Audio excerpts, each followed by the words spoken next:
A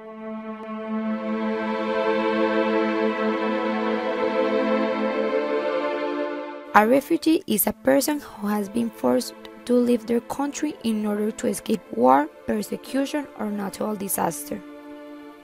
20 people are newly displaced every minute of the day. In 2016, there were 65.6 million of people forcibly displaced worldwide.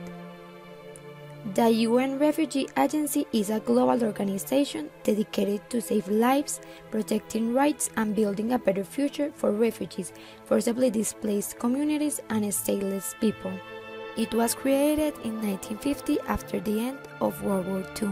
Its initial mission was to help the refugees from the war, and they had a limit of time of 3 years to do so.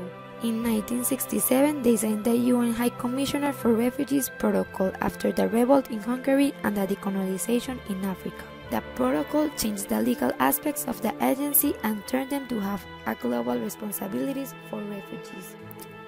The UN High Commissioner for Refugees is directed by the High Commissioner and his team.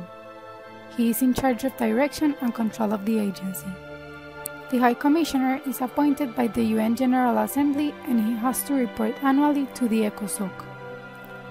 The current UN High Commissioner is Filippo Grandi and he has to serve from 2016 to 2020. The agency has evolved a lot throughout the years they initially started, with a budget of $300,000 and in 2016 it was of $6.54 billion. The initial workforce was of 34 people, and in 2016 they had 10,966 staff members. The staff works with the support of other UN agencies such as the World Food Programme, the UN Children's Fund, the World Health Organization, the UN Development Programme, the Office for the Coordination of Humanitarian Affairs, the UN High Commissioner for Human Rights, and the Joint UN Programme on HIV and AIDS.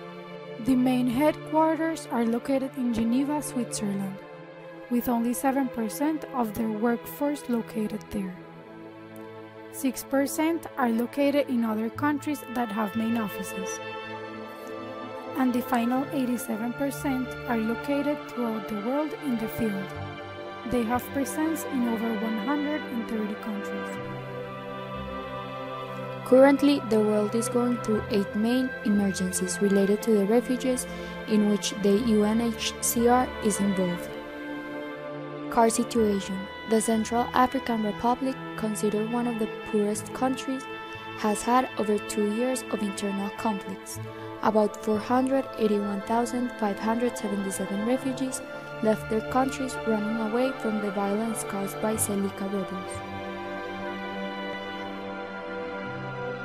Europe situation. So far this year, 144,656 people have reached Europe by sea, searching for safety. Persecution, conflicts, and human rights violations forced them to leave their homes, risking their lives. Iraq emergency.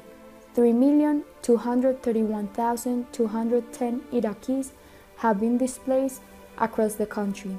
Due to internal conflicts and violence, they have been forced to abandon their homes, and now they are desperate for emergency aid. Nigeria emergency. The Boko Haram insurgency has displaced over 2.4 million people in the Lake Chad Basin. Civilians in Nigeria, Cameroon, Chad, and Niger are being affected by the violations of human rights. Rohingya emergency. 603,000 stateless Rohingyan refugees have fled violence in Myanmar. South Sudan emergency. Since 2013, South Sudan and its neighbors have come to a humanitarian emergency, having internal displacements and 2,073,115 refugees. Syria emergency. About 13 million people in Syria in need. 6.3 million people are internally displaced, and 4.5 million are seeking safety in Lebanon, Turkey, and Jordan. Yemen emergency. A humanitarian catastrophe is unfolding in Yemen, 188,327 people have gone to surrounding countries. Another 280,623 are still seeking safety. The major source countries of refugees are Syrian Arab Republic, Afghanistan, and South Sudan. These three sum up to 55% of the refugees worldwide. The major refugee hosting countries are Turkey, Pakistan, and Lebanon. Displaced is a person who has been forced to flee his or her home for the same reason as a refugee, but remains in his or her own country and has not yet crossed an international border. Colombia has the largest overall number of internally displaced people, with a registered number of 7.4 million people. Currently in Colombia, the United Nations High Commissioner on Refugees is supporting the government with the implementation of the peace agreement, mostly by providing help to the victims. The main challenges the United Nations High Commissioner on Refugees faces in Colombia is the volatile nature of the peace treaty, mainly in the zones where FARC will be demobilizing their forces. The second largest challenge is the low funding.